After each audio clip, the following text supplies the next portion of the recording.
Shalom, friends. Shalom, Dawn. Shalom. Today's theme is the sixth seal, heavens like a scroll. We're going to look at the verses about the sixth seal.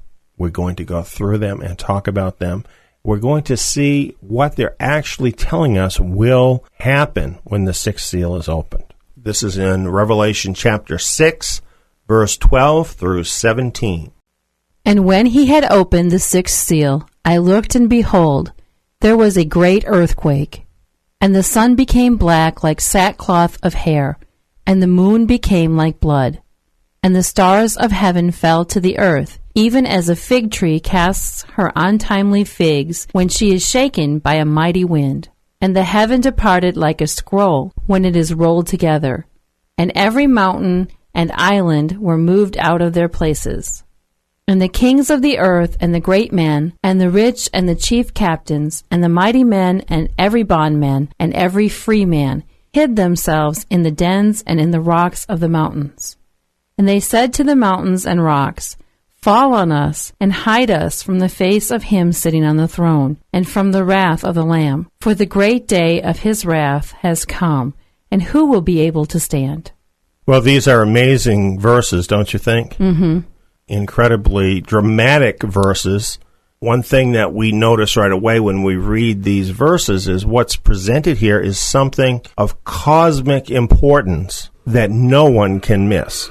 Everyone on the planet is affected by these events. Yeah, it gives you the impression, the rich, the poor, the young, the old, men, women, everybody.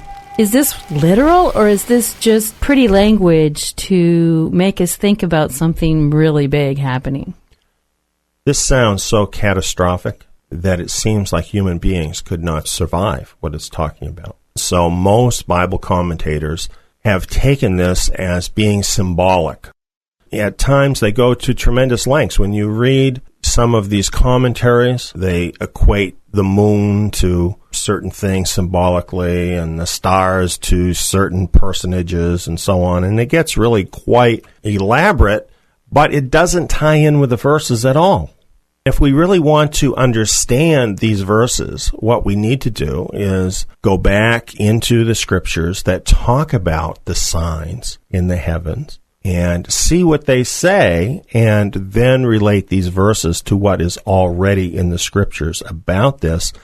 And we will see that these verses are talking about a real and literal event that will happen, that will involve incredible signs in the sun, moon, and stars. That approach sure makes sense, because it's human nature not to look at anything that doesn't seem to be pretty up front. Right. This is really something amazing, and I think if we understand this, it's going to help us in terms of knowing the timing of the events that Yahweh has ahead. After all, these are signs. There's a reason why he's allowing these things to happen. A sign is meant to be read to tell you of things that are coming. And his own people will be able to read them and tell them to people that do not yet belong to him as a witness. Yes, and his own people will understand them differently than the world does. But we're getting ahead of ourselves now. Let's consider a few verses. Messiah spoke about great signs in the heavens. For instance, in Luke chapter 21, verse 25 through 28, he talked about that.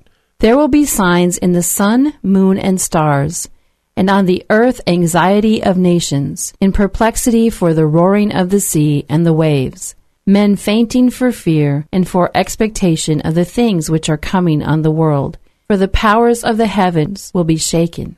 Then they will see the Son of Man coming in a cloud, with power and great glory. But when these things begin to happen, look up and lift up your heads, because your redemption is near.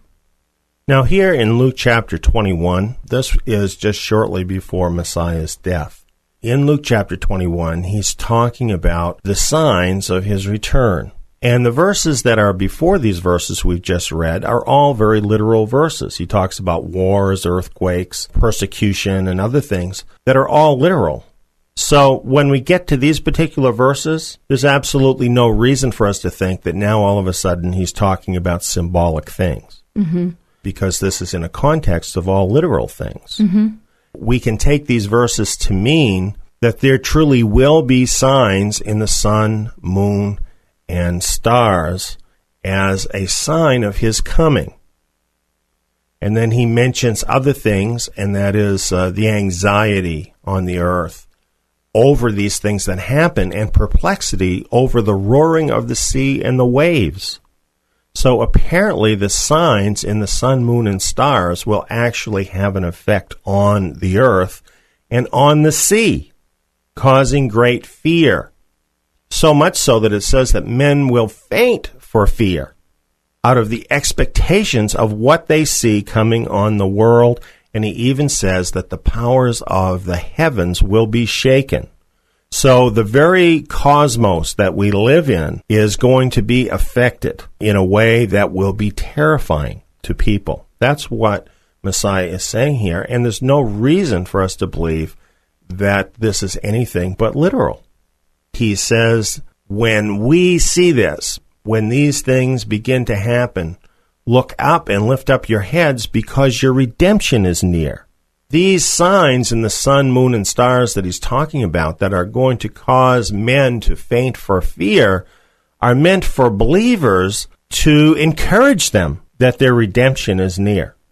Now, can you imagine being encouraged while the whole world is in terror? Powerful witness. Powerful, powerful thing, yes.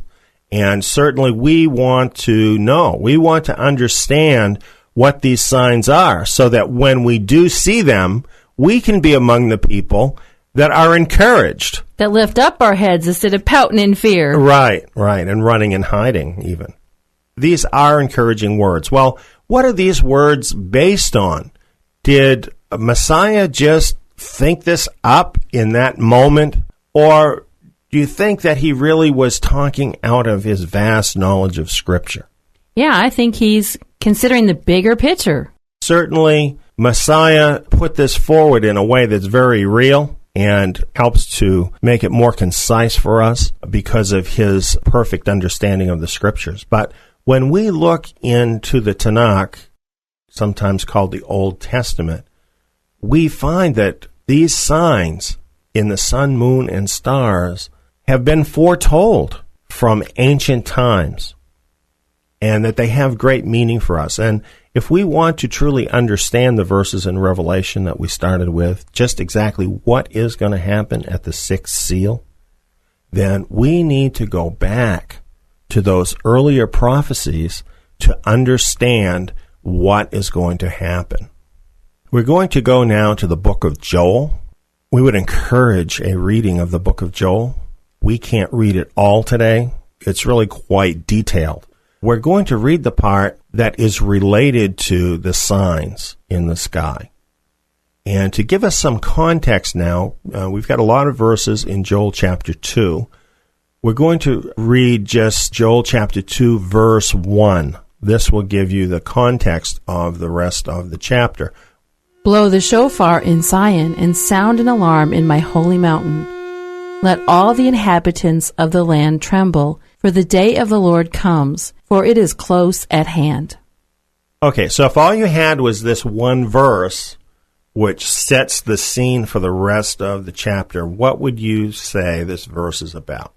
Well, send out an alarm. Something's going to happen that's going to make the land move. Right, the land is going to tremble. And why is the land going to tremble? Because the day of the Lord is coming closer. Right. Now, it's near. Right, it's near. And this is important for us to notice in these verses. It does not say to sound an alarm because the day of the Lord is here. Mm-hmm. It says, sound the alarm for the day of the Lord comes and is close at hand. So, when something is close at hand, does that mean it's here? No, it's still a little ways off, but, get prepared. It's coming. Right. These events in Joel chapter 2 are really the final alarm for the day of the Lord. This is it.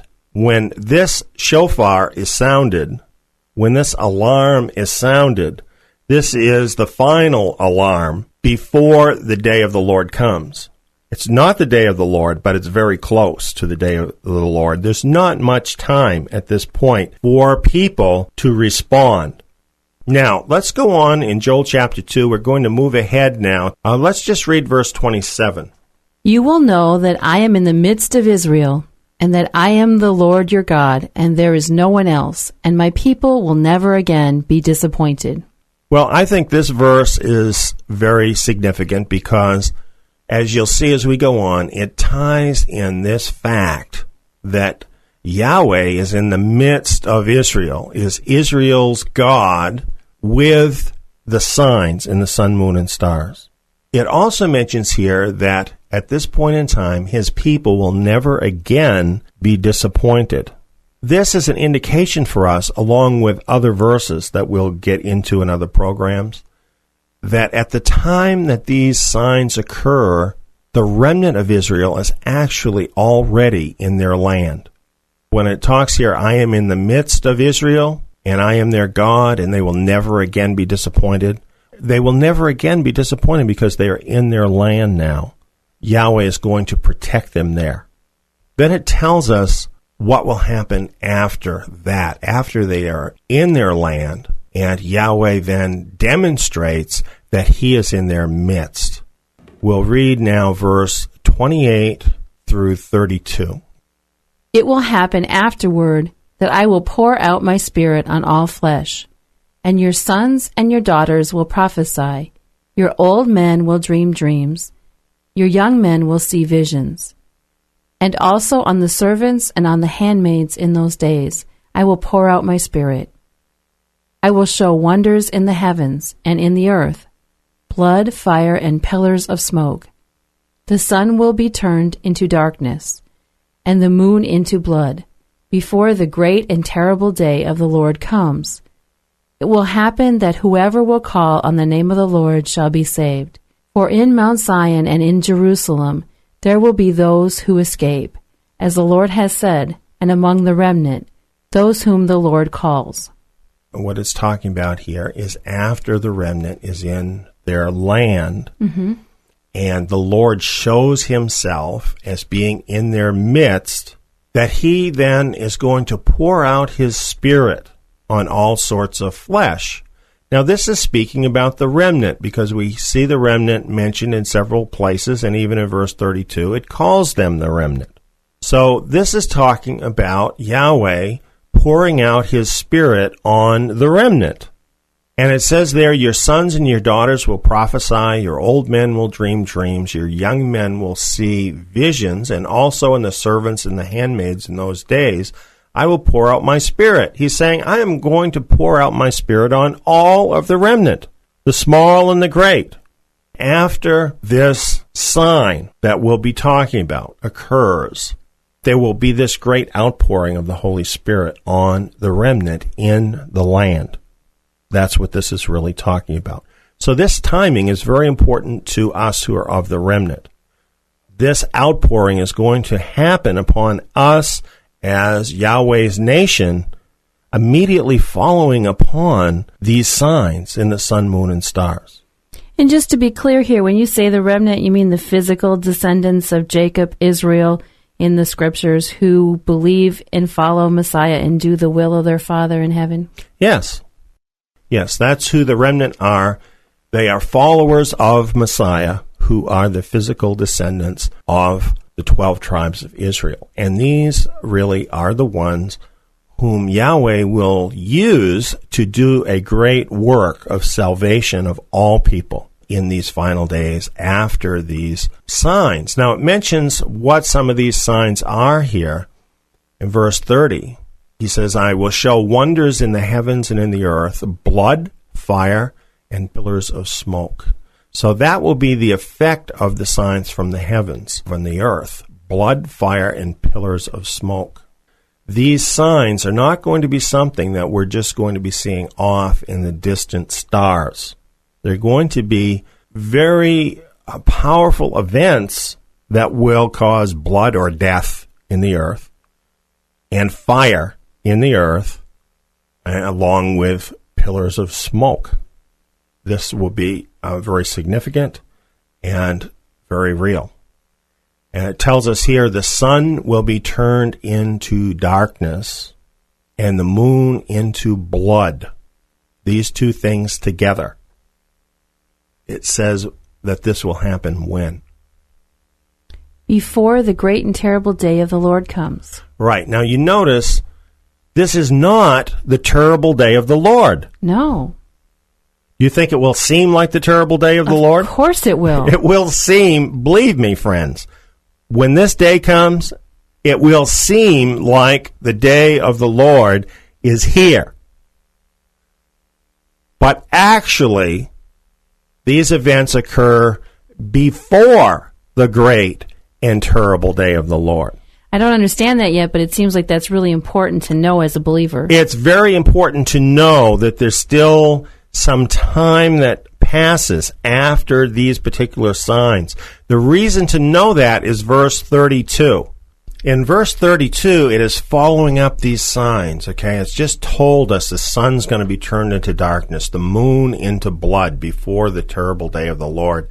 And then it says, it will happen that whoever will call on the name of the Lord, that's on the name of Yahweh, shall be saved. For in Mount Zion and in Jerusalem there will be those who escape, as the Lord has said, and among the remnant, those whom the Lord calls. So, what this is telling us is that at the time that these signs occur, the remnant will already be returned to Israel.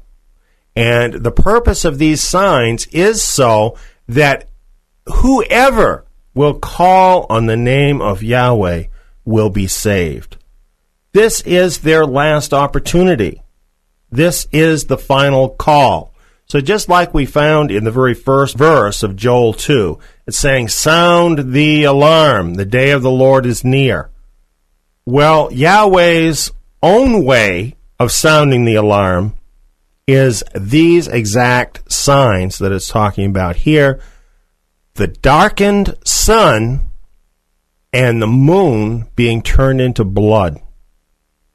And this will be the sign that this is the final opportunity for people everywhere on planet Earth to be saved. This is the last call.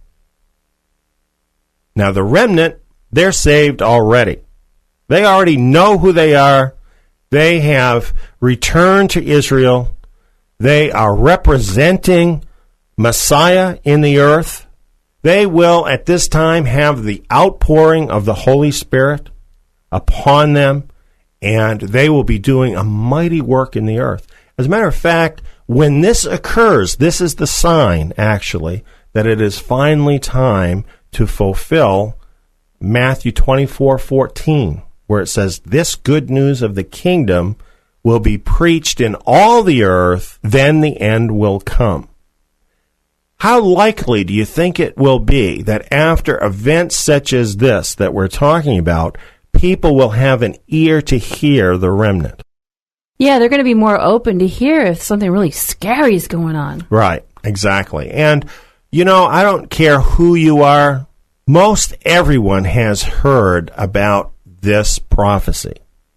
Most people have heard about the dark sun and the blood moon. Mm-hmm. And when they have this occur in a really terrifying way that involves blood, fire, and smoke on the earth, those who are righteously inclined, those who have fear of God, will have their hearts prepared for this final message to go forth from the remnant out of Israel, out of Zion. That's really exciting. This will be a great alarm. It'll be like God ringing a great alarm bell that everybody on planet Earth cannot fail to hear. That's really the purpose of this cosmic sign. At the end of which, there's no excuse for not having realized. Right. If you don't wake up when this alarm bell is rang, then that means that you are so deep in the darkness of the enemy, and that you have chosen that with such a determination that you have chosen to miss this alarm. This really is the final opportunity for mankind before the final end of the age. Now we want to go back to the book of Joel, we want to go on to the next chapter, Joel chapter 3, because there it talks about further signs that would happen. Let's read those. This is in chapter 3, verse 12 through 16. Let the nations arouse themselves and come up to the valley of Jehoshaphat, for there I will sit to judge all the surrounding nations. Multitudes, multitudes in the valley of decision. For the day of the Lord is near in the valley of decision. The sun and the moon are darkened, and the stars withdraw their shining. And the Lord will roar from Zion, and thunder from Jerusalem. And the heavens and the earth will shake. But the Lord will be a refuge to his people, and a stronghold to the children of Israel. Now, here what we have is all the nations are gathered. They're all gathered against Jerusalem. It says multitudes in the valley of decision. What we're talking about here is the final battle of Armageddon, mentioned in the book of Revelation, mentioned elsewhere in Scripture too. And as all the nations are gathering up against Israel, it says the day of the Lord is near in the valley of decision. We can just imagine all these armies of the earth gathered together on the plains of Megiddo in Israel to battle against God and against Jerusalem. And then a great sign happens. It says the sun and the moon are darkened, and the stars withdraw their shining. So this is a great sign in the sun, moon, and stars, isn't it? Yes, it is. And then it says what happens then. The Lord roars from Zion and thunders from Jerusalem. The heavens and the earth shake. This sign happens on the day of the Lord. So this is not the same sign as Joel chapter 2? No. And this is a mistake that prophetic teachers have lived in for a very long time. Most people think that this is the same sign as the one that we read in Joel chapter 2. But it's not the same sign. This is the sign that occurs on the day of the Lord, not before the day of the Lord. And there's a difference. On this day, the sun, the moon, and the stars are all darkened. Do you see anything there about a blood red moon? No. There's no blood red moon because you cannot see the moon on that day. Everything is dark on that day, no matter where you are on planet Earth. And the heavens and earth will shake on that day, but Yahweh will be a refuge for his people and a stronghold to the children of Israel, it tells us. Whereas many people have thought that these events are the same as the events we've just talked about, we can see that they're not the same because they occur on the day of the Lord and really are an expression of his anger. We have many verses that help to underline or underscore this truth for us. In Isaiah chapter 13, it talks about this same day. This is Isaiah chapter 13, verse 4 through 13. The noise of a multitude is in the mountains, as of a great people. The noise of an uproar of the kingdoms of the nations gathered together. The Lord of hosts is mustering the army for the battle. Now see, this is Armageddon. It's talking about the time when this great multitude of all the nations are gathered together. All the kingdoms of the nations gathered together by Yahweh. Now let's continue on. They come from a far country, from the uttermost part of heaven, even the Lord and the weapons of his indignation, to destroy the whole land. Now, you see, we have the two sides. Mm-hmm. On the one side, you have this great multitude from all the nations that are coming to the battle. Then on the other side, you have a far country, actually heaven, where the Lord himself, it says, comes. So that is the two sides to the battle. Let's continue on. Wail, for the day of the Lord is at hand. It will come as destruction from the Almighty. Therefore all hands will be feeble, and everyone's heart will melt. They will be dismayed. Pangs and sorrows will seize them. They will be in pain like a woman in labor. They will look in amazement one at another. Their faces will be faces of flame. Behold, the day of the Lord comes, cruel with wrath and fierce anger, to make the land a desolation, and to destroy its sinners out of it. For the stars of the sky and its constellations will not give their light. The sun will be darkened in its going forth, and the moon will not cause its light to shine. I will punish the world for their evil, and the wicked for their iniquity. I will cause the arrogance of the proud to cease, and will humble the haughtiness of the terrible. I will make people more rare than fine gold, even a person than the pure gold of Ophir. Therefore I will make the heavens tremble, and the earth will be shaken out of its place in the wrath of the Lord of hosts, and in the day of his fierce anger. These are events that occur in the day of the Lord's wrath. And we notice this is going to be a terrible day, a cruel day, he says. A day in which people are going to look at one another in amazement. All of those people who have come up against his people, gathered together there in that great valley, they are going to be amazed by the things that happen on that day. And you see, this is not a day offering salvation anymore. You don't read here anything about salvation. What you're reading about is his wrath. You're reading here about destruction, that he has come to destroy the sinners, it says. It says, the stars of the sky and its constellation will not give their light. The sun will be darkened in its going forth, and the moon will not cause its light to shine.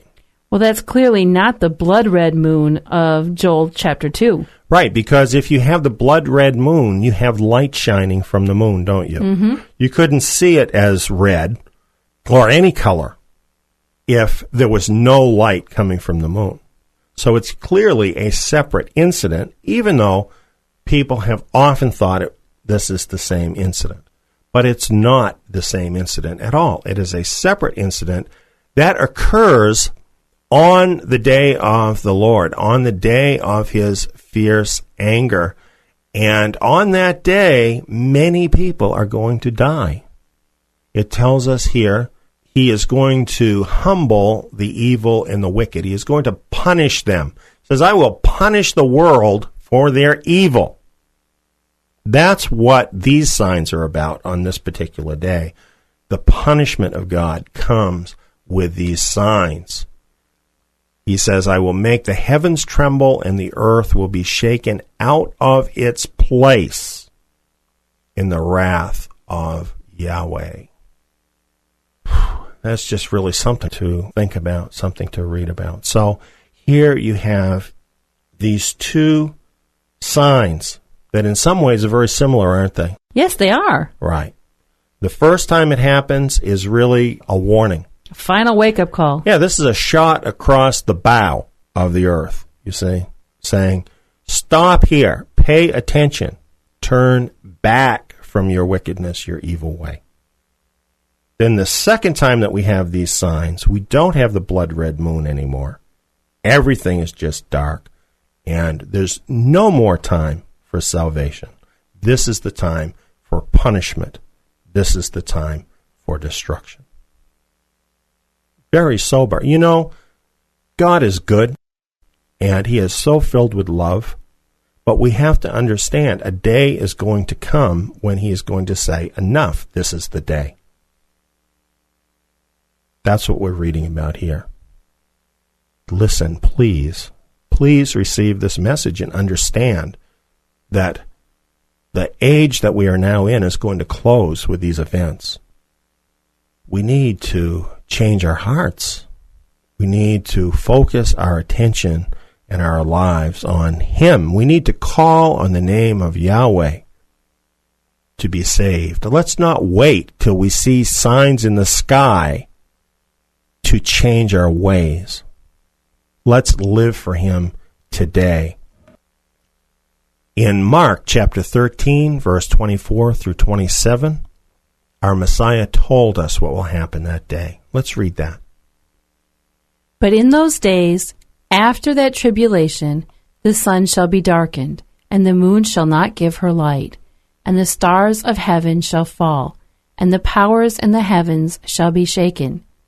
And then they will see the Son of Man coming in the clouds with great power and glory. And then he shall send his angels and shall gather his elect from the four winds, from the end of the earth to the end of heaven. Oh, what an amazing day that is going to be. It's going to be a day of punishment upon the wicked. But you notice now he's talking about exactly the events that we have discussed from the prophets. He's saying a darkened sun, a darkened moon that doesn't give its light. Here it also says the stars of heaven will fall and the powers of the heavens will be shaken in that day. And that certainly goes along with the verses we read earlier that talk about the heavens being shaken. But then there is some new information here. What do we see that will happen in that dark sky? That's the great day of his return. Exactly. And you know what? This is why there's no blood red moon. Because the sign that this is the last call, you might say, before the day of the Lord, includes a blood red moon. And the blood red moon symbolizes Messiah himself, who gave his blood for us. It's a testimony to him. Yes, you see, the Messiah presents himself in Scripture as the lesser light being sent by his Father. And the moon really is a picture of Messiah in that sense. And the blood red moon then is a picture of Messiah. So the moon is a lesser light than the sun to the planet Earth. So this is how that symbolizes this. Right. And of course, Messiah said, my Father is greater than I am. Right. And even what the Scriptures tell us in the New Jerusalem, we don't need a sun or a moon because we have the Father and we have the Son. So many times the moon is a picture of Messiah. And the blood red moon is certainly a picture of Messiah, who gave his life for us on that very day that the blood red moon appeared and the sky was darkened. So, when we have those first signs that involve the darkened sun and the blood red moon, when that occurs and the stars are falling and so on, that is talking to us, that's speaking to us about Messiah. When we see that blood red moon, that's saying, he shed his blood for you. World, wake up. Messiah shed his blood for you. Respond. This is your last chance to respond. Well, then when we get past that final period of grace to the very end, the sky is dark. There is no blood red moon. The period of grace is over. And then that is when the Son himself, Messiah, is revealed in the clouds. He has his own light. We'll see him. And all the angels are coming with him, the Scriptures say, and they all have their own light. So you'll have a completely darkened background, except for the light that Messiah and the angels bring with them, that will then light up the earth. I think this very well may be the sign of the Son of Man. This incredible Shekinah glory that Messiah is going to bring with him at his coming.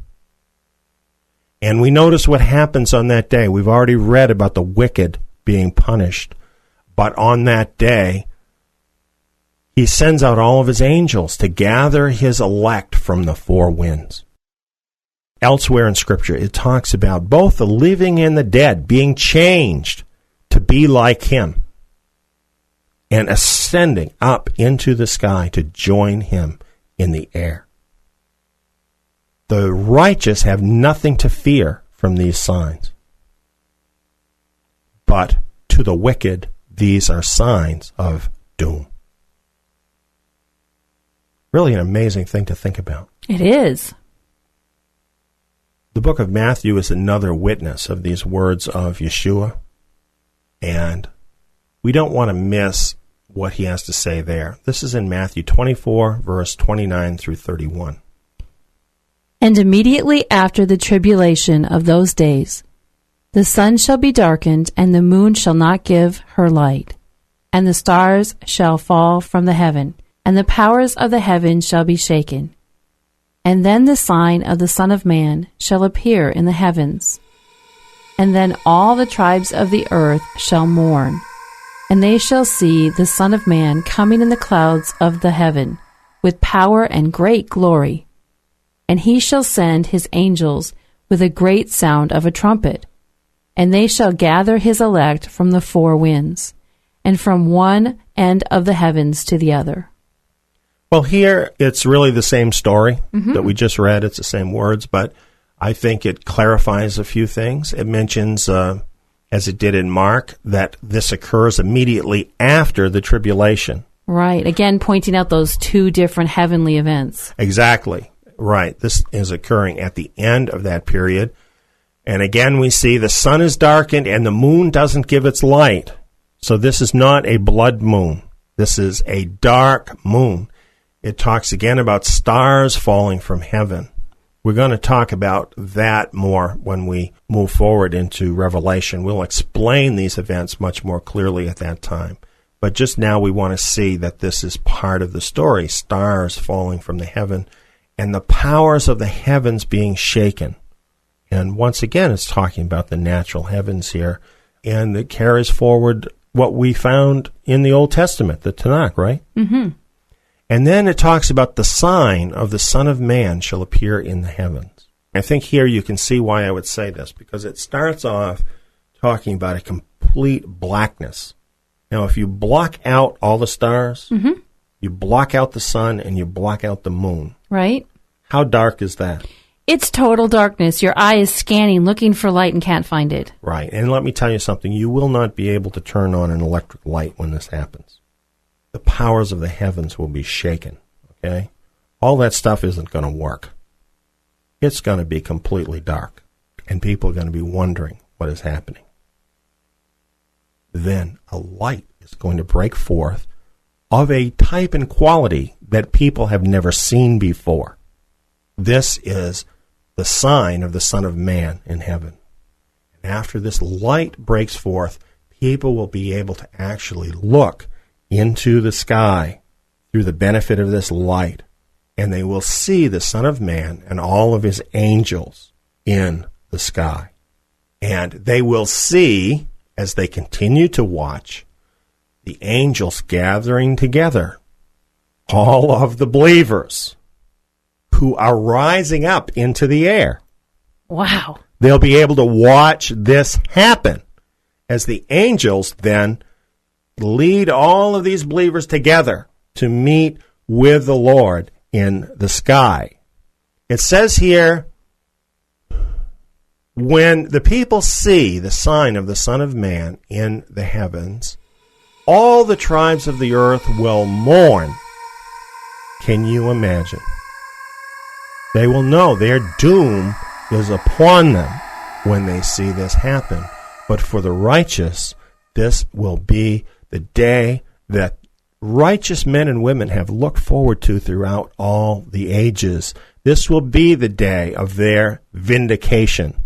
More joy than we can imagine. We cannot possibly imagine how wonderful this day will be for those of us who have put our trust, put our faith, and put our lives into the hands of our Messiah, Yeshua.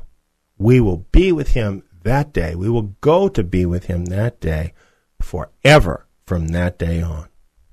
I can see why you drew the distinction between these two different heavenly events, but I'm still wondering how this relates to the sixth seal of Revelation and exactly how we're going to see this unfold and in what order.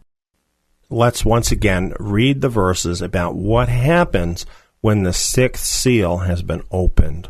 This is in Revelation chapter 6, verse 12 through 17. And when he had opened the sixth seal, I looked, and behold, there was a great earthquake. And the sun became black like sackcloth of hair, and the moon became like blood.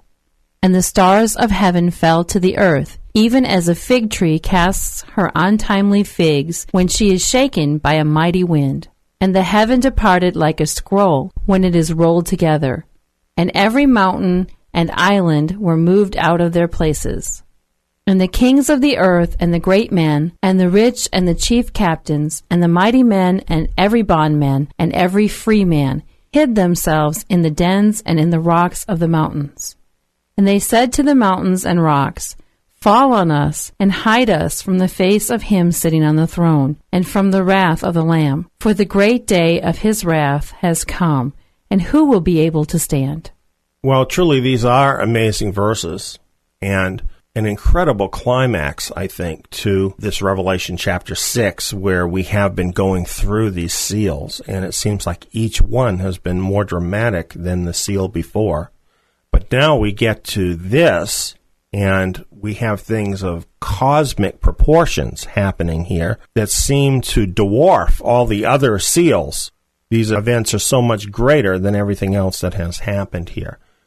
One of the differences, one of the reasons why things are so much greater is that this is something that Yahweh is doing. This is the first seal that is opened where the human population as a whole will have to recognize what is going on as, quote, an act of God, unquote. So this will get worldwide attention. Is there any one thing that we know of in our studies that would cause all of these events, or is this multiple different things that are going to cause these types of events? That's a very good question. We have to realize, now just taking these verses as a whole, that this was written 2,000 years ago. Mm-hmm. 2,000 years ago, mankind did not have a telescope, right?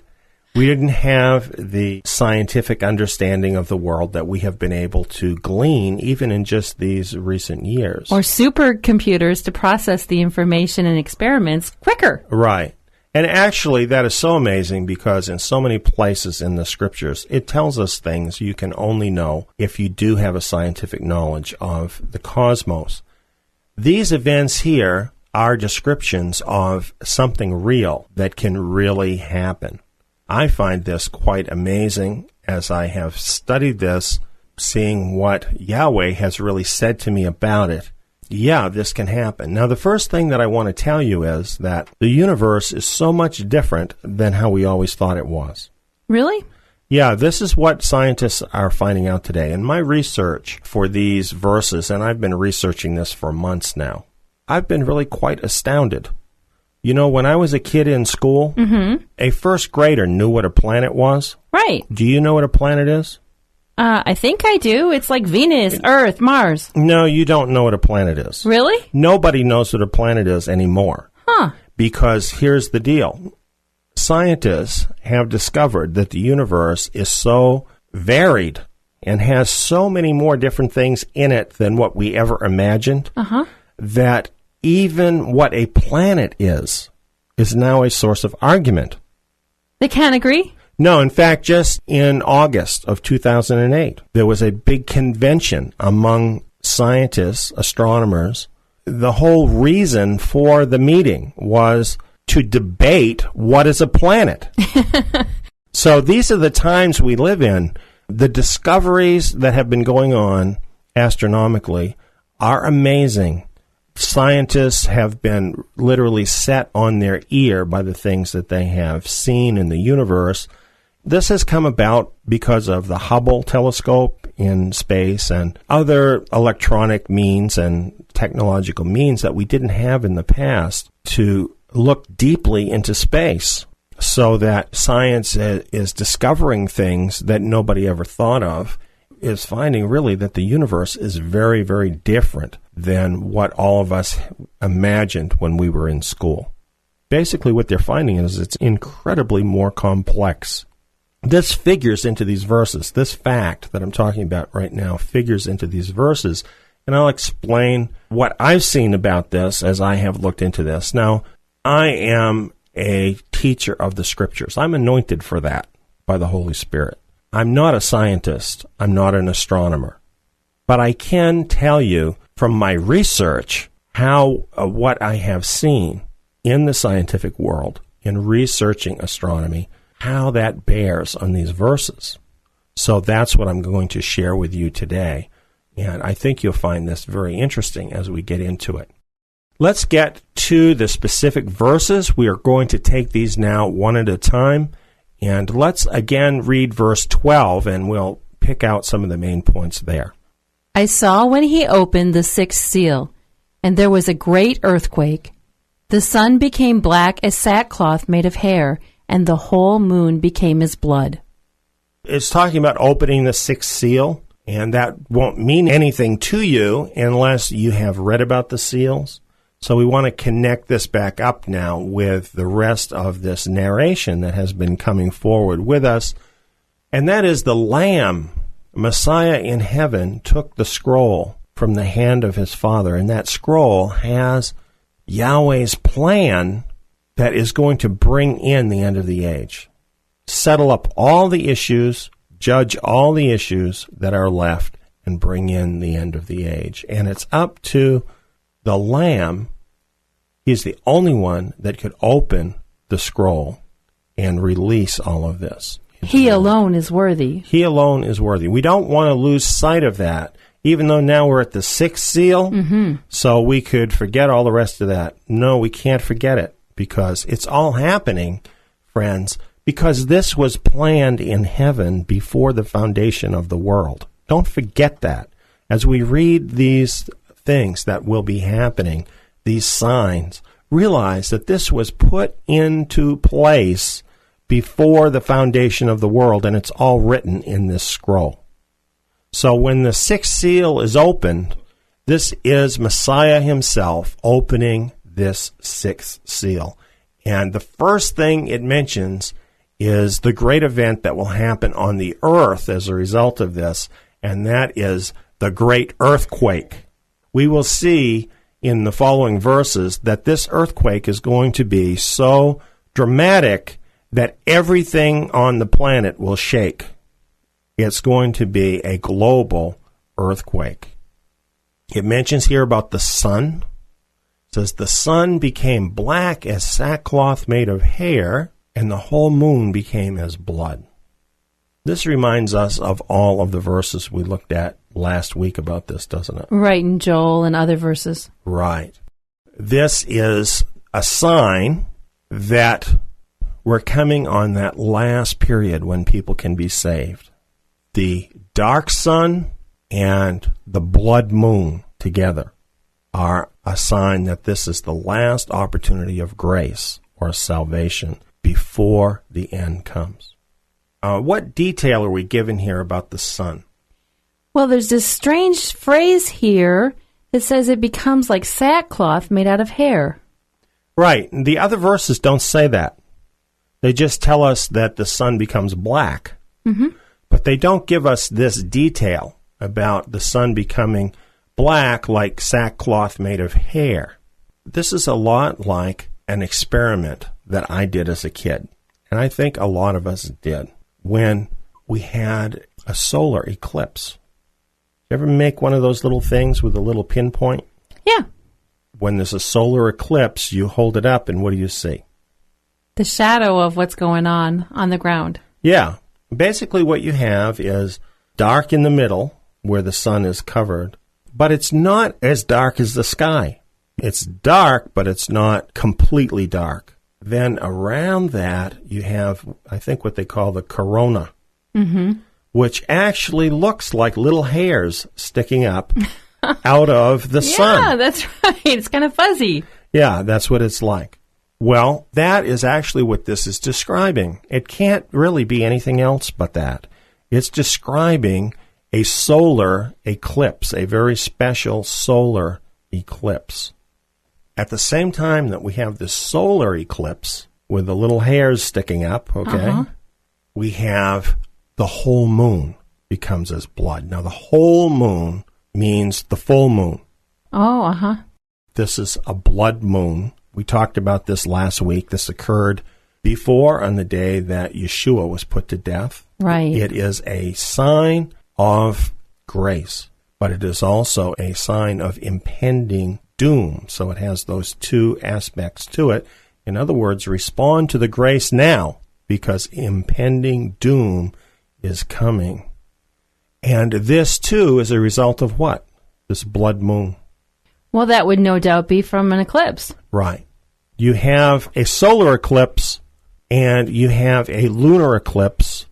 At the same time. At the same time. Is that even possible? Because the moon comes between the sun and the earth to eclipse the sun? Or the earth comes between the sun and the moon to eclipse the moon. The earth can't be in these two entirely different positions in relation to the sun and the moon at the same time.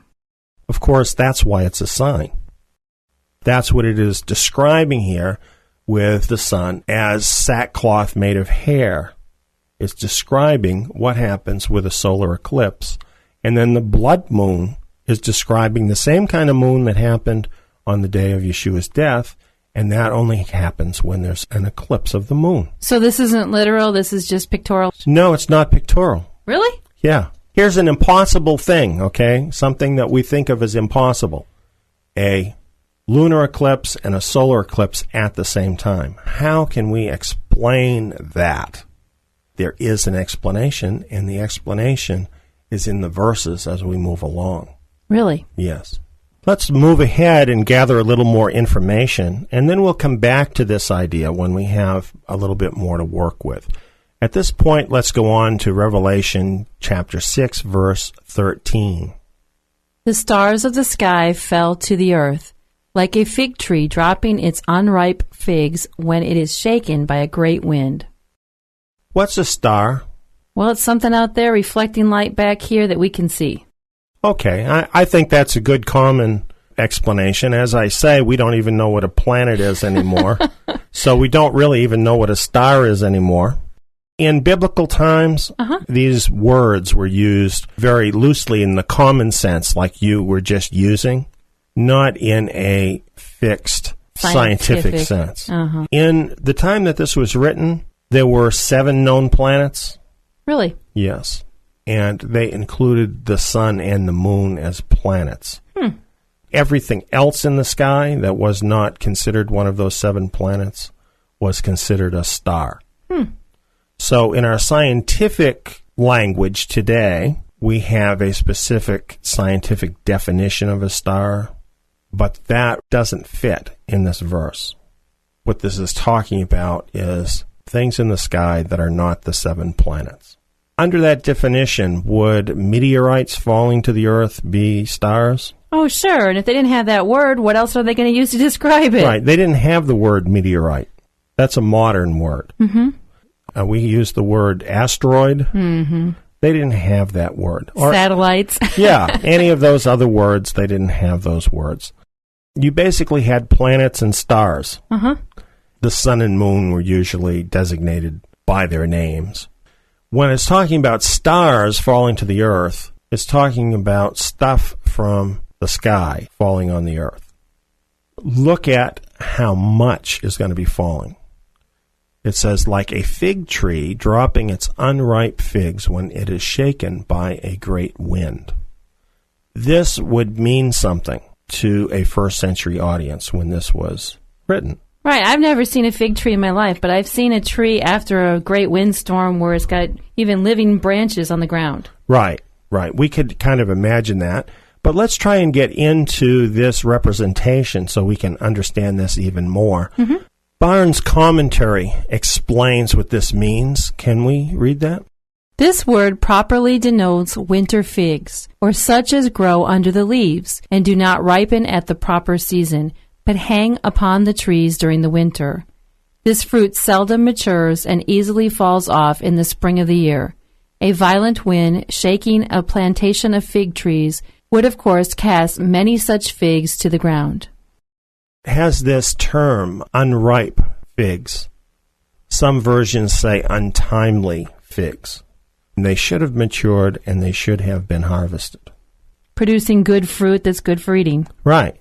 But As he's saying, they were hidden under the leaves and they didn't grow. They couldn't be harvested because they weren't ready. So they're left in place on the tree. And then what happens in the spring? They're the first ones to fall off. The wind blows. They come down. They didn't have to bother to pick them because the wind takes care of it. There's a lot of them, and they come down easily. The obvious picture here is that when these stars or objects fall from the sky, it's going to be a lot of them, like these unripe figs falling out of the trees in the spring when the wind blows. Now, I think there's also a spiritual meaning here.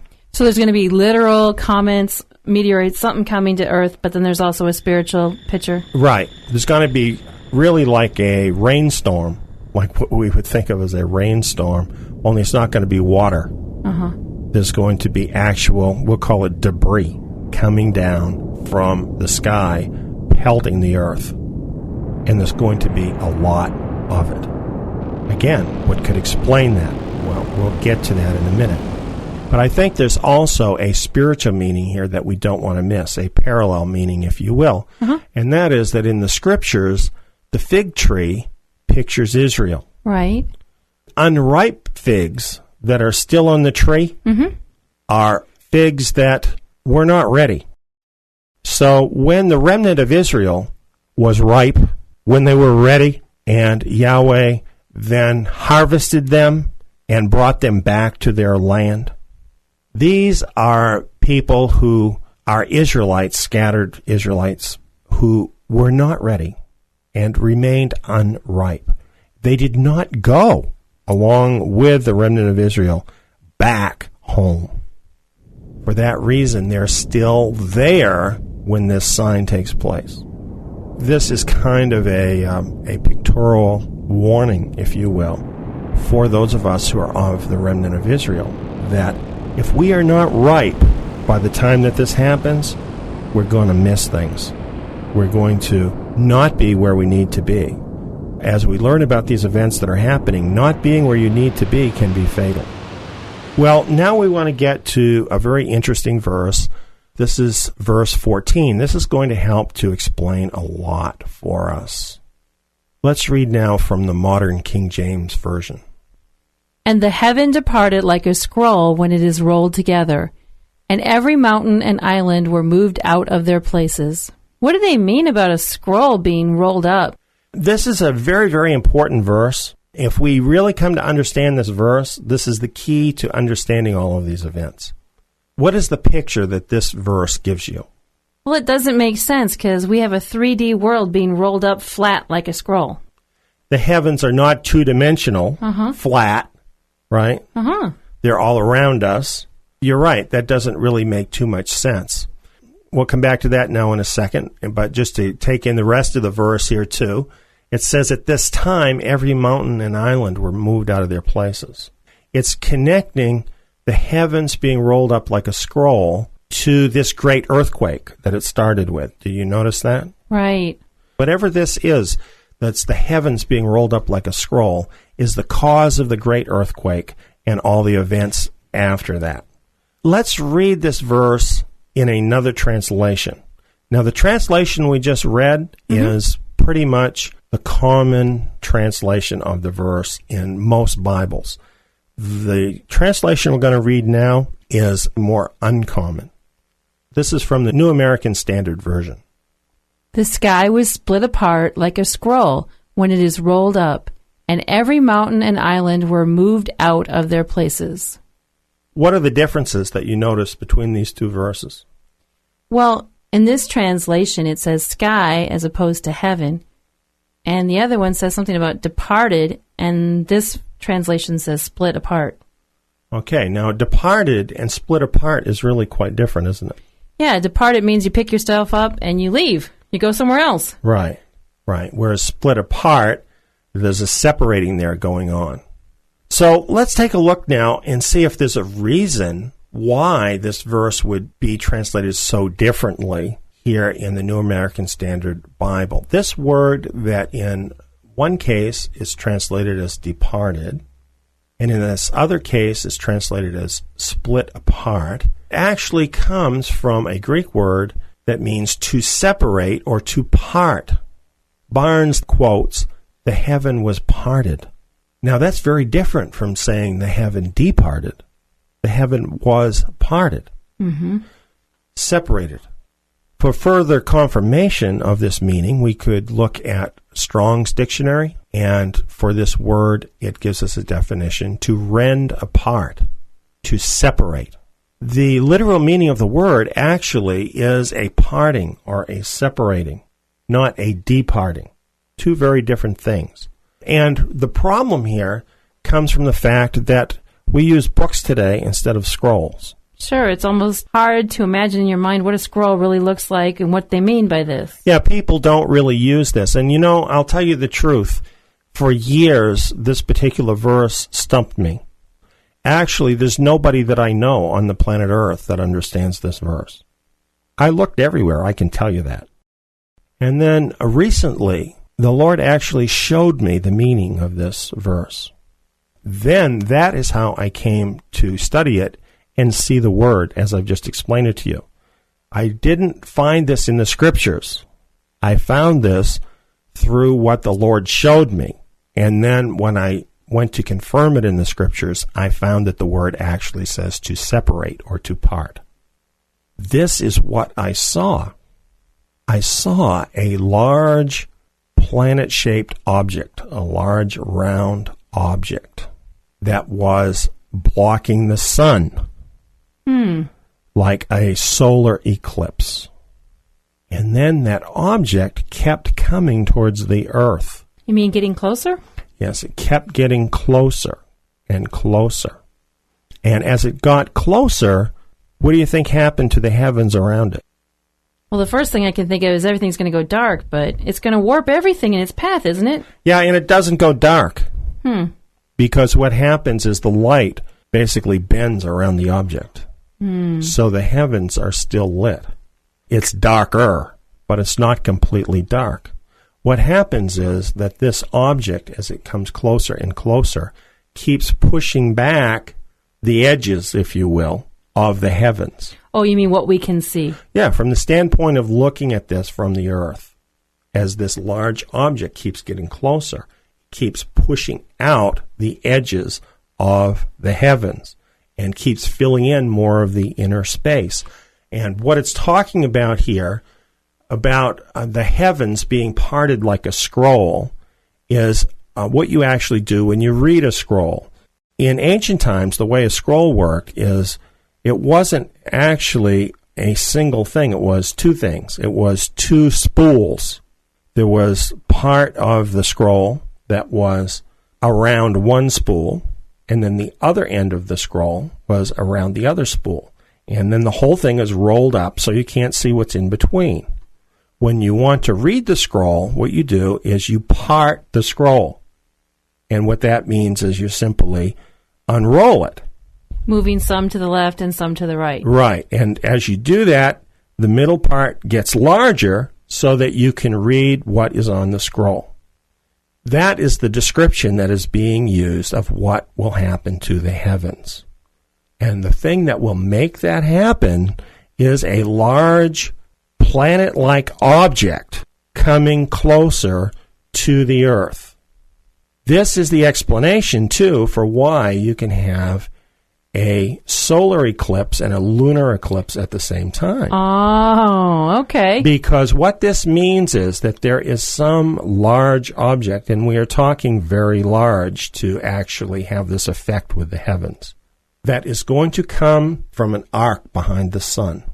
And it's going to come in front of the sun. And when it comes in front of the sun, it is going to cause what looks like an eclipse of the sun.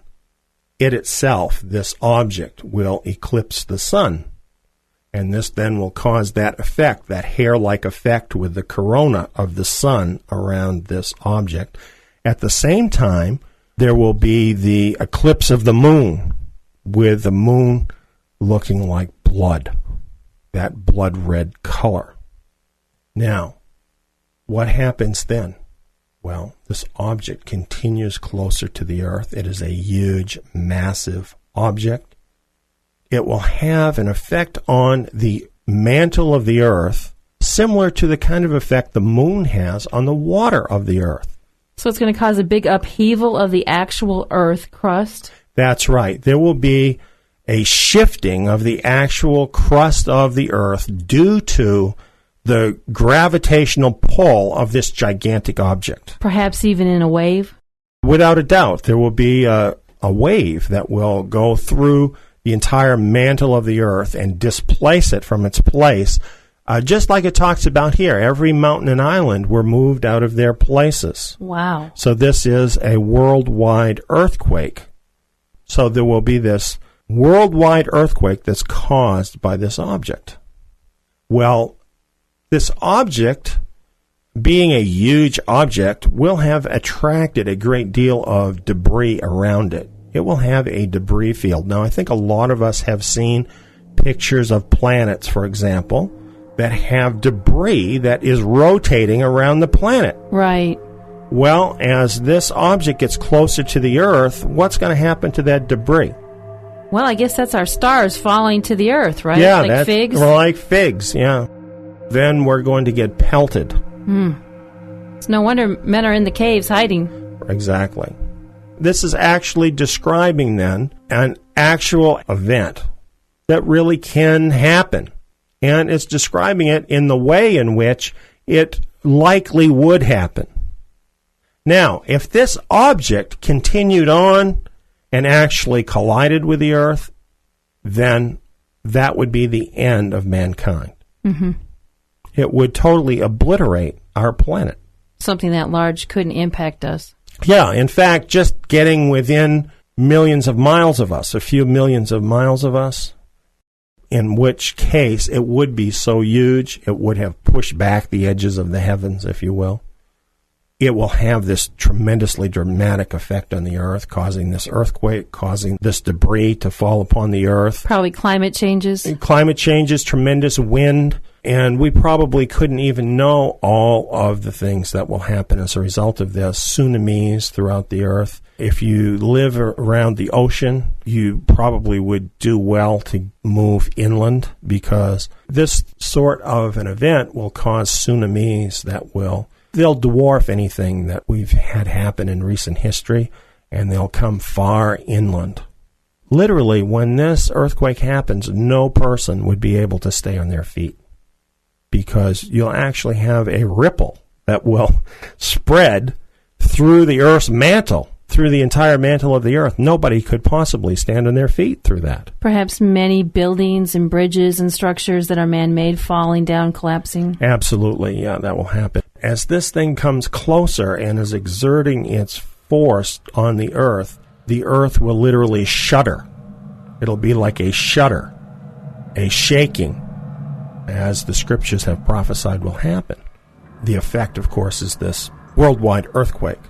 And then you have all this debris falling from heaven. You have an event going on here that is too big for mankind. See, up until this time, what has happened is, with each of these seals, these are things that human beings have done. In fact, right near the beginning of this, we noted how mankind is making war actually using the environment. And they think they're pretty hot stuff, being able to manipulate the environment. Yeah, that was pretty shocking. Right. Well, when this object is facing down the Earth, and this worldwide earthquake happens, all of those people who thought that they were so smart are going to be urinating on their shoes. Not to be vulgar, just the truth. Yeah, that's what's going to happen, because they are going to come face to face with the power of our Creator. And you just think about this, that He set this object on its course before the creation of the world, and it shows up at this planned moment in time when the sixth seal is opened. This is our Creator. You are not going to get anything by Him. You are not going to fool Him. You are not going to take over control of His creation. And this is how he is going to show you that you are dust. Hallelujah, he is great and his ways are perfect. And yet I'm aware that some people would say, hey, this can't happen in our physical universe. What would you say to them?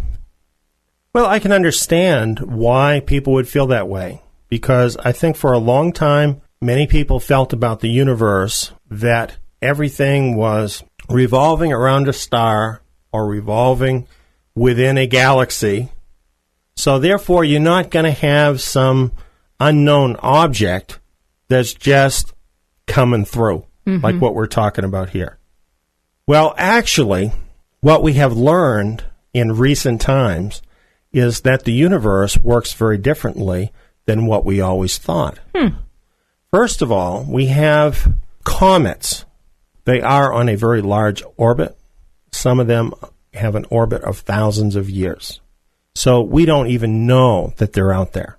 We don't know that we've discovered all of them. We know we have not discovered all of them. We know that there are many more than what we have discovered, but they have such huge orbits that nobody knows that they're there. Now, we had such a comet strike the planet Jupiter in 1994, and that really gave science a kick in the butt, because the prominent theory has always been is that everything happens very slowly in very small degrees.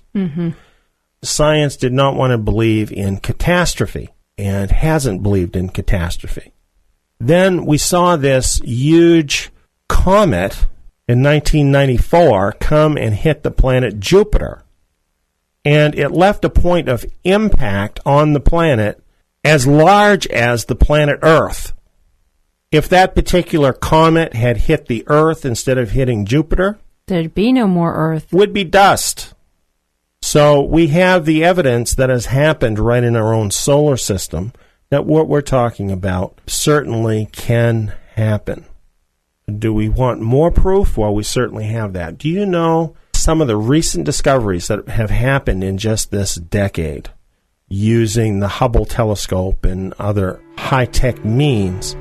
We have found out that there are bodies in space, the likes of which we can't imagine. For example, they have found planet-sized objects bigger than the planet Jupiter, which the planet Jupiter is immense compared to the planet Earth. Well, these are up to 80 times the size of Jupiter that move near the speed of light. Wow, that's huge and quick. These objects are moving so fast through the universe, it is astounding, and the amount of energy involved in that speed is beyond imagination, because this is matter. This is not energy moving. This is matter that is moving. They have found something you could call wandering planets. These are planet-sized objects, again, larger than the planet Jupiter, that are just wandering through space. They don't have a specific orbit or path? No orbit. Nothing predictable? No. And they are just wandering through space. So one of these easily could have been set on a trajectory just like the one we've been talking about. Now, then there's another thing that they have found, which you might call binary planets. And these are two planets at a great distance from one another that are orbiting in relationship to each other. They're in sync. Yeah, but no star. Huh. And they are wandering through the universe like this, one after another. Well, this type of a situation could very well explain what we find in the book of Revelation, where we have these great signs that occur. This is one of these planets coming by, you see. Oh, and then the other comes The following. other one comes by following sometime 7 later. years later. Wow. See? Actually, we have found phenomena in the universe already that easily can explain the events that we're talking about in the book of Revelation. There was a time when people could look at that and be so bewildered that they could say, well, that could never happen. However, today we can't say that anymore, because we know that there are celestial bodies moving in such a way in the universe at this moment that they could bring about exactly the effects that we're reading about here in the book of Revelation. So we will be seeing some celestial events that are not going to take any special knowledge or wisdom to recognize or understand. These kinds of events, when they happen, everyone will see. However, understanding the scriptures is the key to understanding what these events actually mean. Actual science confirms that all these things that we find in the book of Revelation and the rest of the scriptures that talk about these signs in the heavens and the impact they're having on the earth, these all track perfectly with what science has actually discovered. So science believes that this is theoretically possible right now. It's happening. There are places in the universe where it's happening, just like we watched this happen to Jupiter a few years ago in our own solar system. There are places in the universe right now where all these things are happening. It's not a stretch to believe that it can happen here on the planet Earth. However, I pity those people who do not know the living God, because when they see these signs occur, they may very well be thinking that this is just chance. There is every chance then of what they see obliterating the earth and destroying us all. When we who have faith see these things happen, we will know this is an evidence of our grand Creator and His power. And we will know He has foretold these events, and these events are not for the purpose of destroying mankind. Would they? Absolutely. If this happened without His hand controlling it, this earth would be toast, and all of us would be toast with it. But because He is in control, this is all going to happen according to His plan, and the righteous will be saved. And an opportunity will be given to all who have a heart for it to turn to Him as a result of these events. Will people die? Sure, some will die. Yeah, a lot of people. A lot of people will die. This will have a huge impact on the planet. That's what it's going to take. He wouldn't be doing things this extreme, except we're getting to the very end. It's going to take extreme measures to turn people back towards Him in the little time that's left. What I believe, and I'll explain the reasons for this in further teachings, but I believe that this event occurs right at the cusp of the last 7 years. When you see these events take place on this earth, many, many people will think that this is the day of the Lord or the day of Yahweh when this happens, and because of this, they will be misled. Some of them will even accept the Antichrist or Anti-Messiah because they will believe that these events were portents of His coming, and they will think He is the true Messiah returned as a result of these events we're talking about. But in reality, when you see these very events that include the blood red moon and the worldwide earthquake that's going to happen, the pelting of the earth with this debris that we're talking about, and this giant object that's going to eclipse the sun and then continue to get bigger and push back the sides of the heavens. When you see all that, then you can know that we are entering the last 7 years. That 7-year tribulation period is about to begin. This is the last sign. Now, there's some evidence of that in the verses, so let's return to the verses and we'll talk about that. Verse 15 through 17. And the kings of the earth, and the great men, and the rich, and the chief captains, and the mighty men, and every bondman, and every free man, hid themselves in the dens, and in the rocks of the mountains. And they said to the mountains and rocks, Fall on us, and hide us from the face of Him sitting on the throne, and from the wrath of the Lamb. For the great day of His wrath has come, and who will be able to stand? Well, this is an amazing picture. It shows the great men of the earth. The great men, the rich, the chief captains, the mighty men, hiding in the caves. And there are reports of the world's elite actually building bunker cities under the surface of the earth. We know of some of these. There are reports that there's many, many more. I don't know. I've never seen them. But I could imagine this happening. Perhaps they may feel that they can hide in their bunkers, that they will be safe in their bunkers. But perhaps these very events will turn their bunkers into tombs. Fear. We see tremendous fear and terror as they come face to face with this amazing act of God that they will recognize as being a manifestation of His wrath towards them. Their guilt. Yeah, their guilt is speaking, isn't it? Mm-hmm.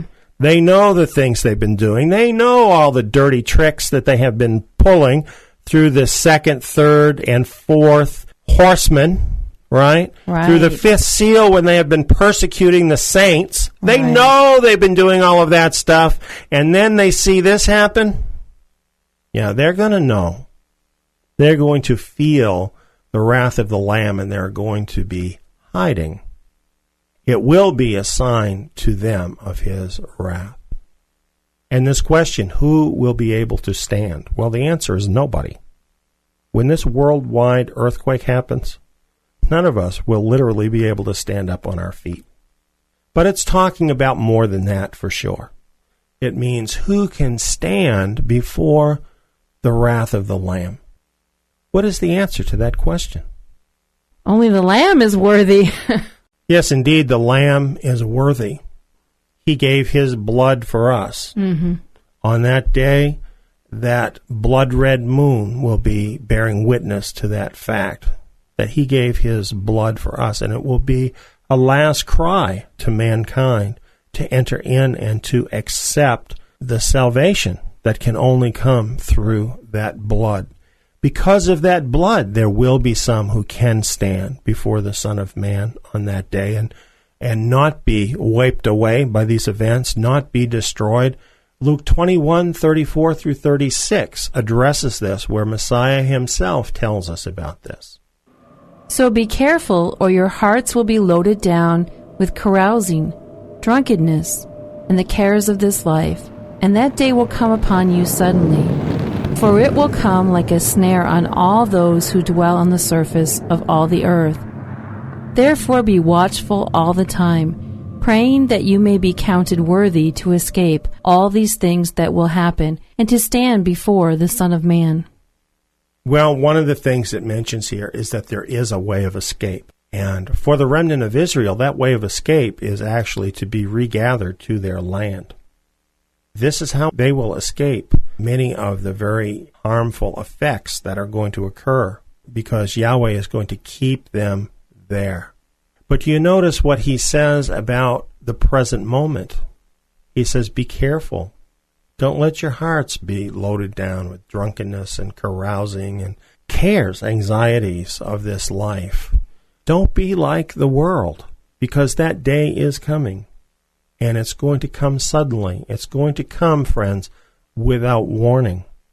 On that day, you don't want to be caught by surprise.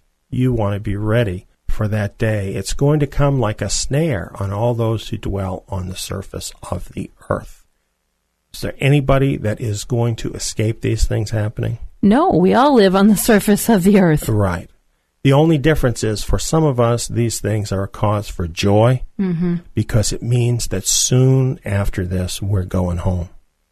But for the vast majority on the face of the earth, this is a sign of doom to them. So, this is His word to us. Be watchful, praying that you may be counted worthy. It's a time to humble ourselves before Yahweh and to pray that we might be worthy to come through all of this so that we may stand before the Son of Man. And of course, our worthiness is being more and more like Him, being transformed. Exactly right, yes.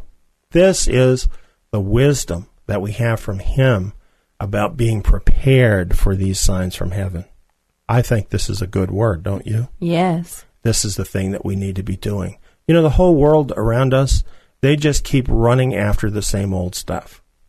They keep running after more money, bigger houses, better cars, the whole thing. Well, if a tragedy is going to come, more food stocks, more supplies, more stuff built up. What is that going to mean on this day? Nothing. You may be separated from that.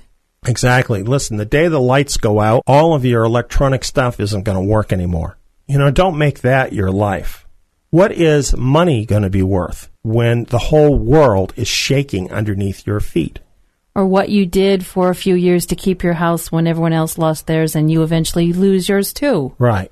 So what we're talking about here is values, right? What's important to you? Maybe you need to change your values, considering what is going on planet Earth right now. This is a word to the wise. It is time to think about your values and choose eternal values that will carry you through these events into the days to come. Well, Dawn, let's do a brief review of the sixth seal. Okay. When the sixth seal is opened, what are you going to see? Some unfamiliar object in the sky coming closer. Okay. What's the sun going to look like?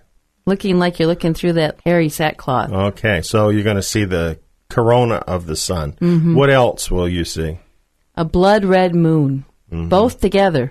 And we're just going to be something falling to the earth, lots of something falling to the earth like figs falling from a tree. Okay, that's right. This unfamiliar object that's going to come closer is going to cause the ground to do waves and earthquakes and all kinds of weird things that we haven't seen before. Right, so we're talking about a global, worldwide earthquake. Yeah. So this is a very dramatic sign. Mm-hmm. And when does this sign occur? Right before the tribulation period begins. That's right. Start. Right at the beginning of the 7-year tribulation period. If you know that, nobody can fool you. Nobody can tell you, oh, we're in the tribulation already, because it's not going to happen till this sign occurs. I was just wondering, will everyone see the blood red moon or just the people who are in Israel? Because sometimes when these celestial events happen, you have to be in a certain place to see it. It's very possible that everybody in the world will see it, and I can tell you scientifically how that could happen. As this object that we're talking about gets closer to the Earth and causes these earthquakes and so on, that may very well stimulate volcanic activity. Oh, uh-huh. And when there's volcanic activity in the atmosphere, then it causes everything in the sky to look red. So the moon itself will look a vivid red. And, of course, it will be at the time of the full moon. That would suggest that everyone would see the full moon as a vivid red color. And that would be really eerie and creepy. Yeah, I think it will. The sky will look extremely strange to us under those circumstances. We haven't seen that before, particularly on a global scale. It has happened in the world, but our generation has never seen that. This sign will certainly catch everyone's attention. When that happens, may it be for us a sign of grace and a sign of impending salvation. But for the wicked, it will be a sign of doom.